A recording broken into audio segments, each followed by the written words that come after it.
की आती है। शौक है जब जिंदगी तुम पाती है, शौक से जब जिंदगी बन जाती है।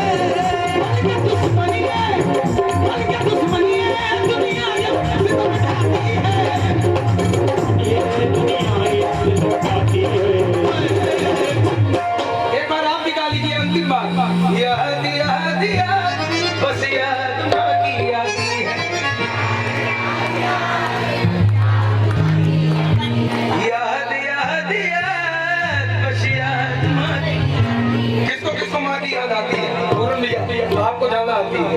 और जब माँ की याद आपको आती है तभी आपको हमारी भी याद आती है, विष्णु भैया की याद आती है ना?